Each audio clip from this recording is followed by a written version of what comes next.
Pemirsa, pengambil alihan rumah yang sudah dimenangkan melalui lelang negara mendapat perlawanan dari seorang wanita yang mengaku adik dari pemilik rumah. Melalui kuasa hukumnya, wanita ini bahkan berdalih kalau rumah yang ditempatinya adalah sita jaminan pengadilan atas kasus perdata utang piutang dengan abangnya selaku pemilik rumah.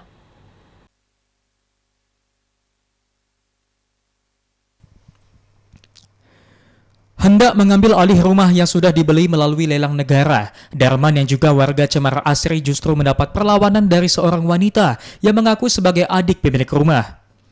Melalui kuasa hukumnya, wanita ini mengaku rumah tersebut adalah miliknya setelah pengadilan menyatakan rumah tersebut sebagai sita jaminan atas kasus perdata utang piutang dengan abangnya selaku pemilik rumah.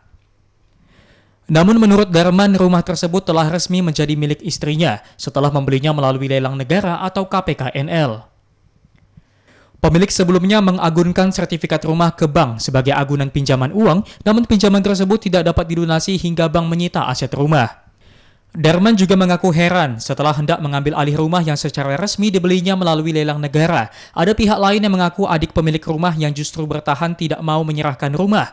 Bahkan wanita ini diduga sengaja menimbulkan kasus perdata baru antara dirinya dengan ambang kandungnya terkait utang piutang agar pengadilan mengeluarkan sita aset atas bangunan.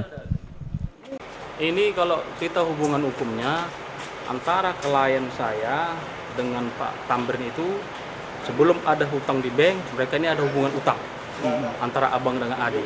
Ada hubungan utang, singkat cerita Pak Tamrin tidak menyelesaikan utangnya terhadap klien saya. Setelah itu klien saya menggugat di bank terhadap utang piutangnya, dan pengadilan menetapkan sita terhadap utang tadi. Inilah sita dia.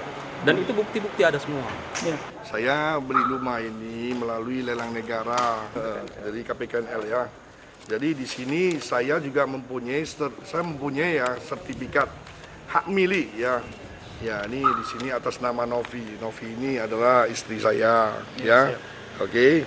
Yang jadi saya datangi ke rumah ya, di sini kan ada yang tempati. Lalu saya memberitahukan bahwasannya saya menang lelang dan inilah sertifikat saya atas nama kita kan itu. Ya kan, jadi saya mohon ya kan supaya segera mengosongkan rumah kira-kira ya kan. Jadi saya ada tawarkan juga jangan seperti uang pindah lah kepada beliau. Ya kan, jadi dia katanya coba nanti saya minta waktu ya, dia pikir. Agar wanita yang mengaku sebagai adik pemilik rumah sebelumnya segera meninggalkan rumah yang dinilai bukan haknya, Darman selaku pemilik baru atas lahan dan bangunan pun telah melakukan pemutusan aliran listrik dan air. Dari Medan, Adi Palapaharahap, iNews melaporkan.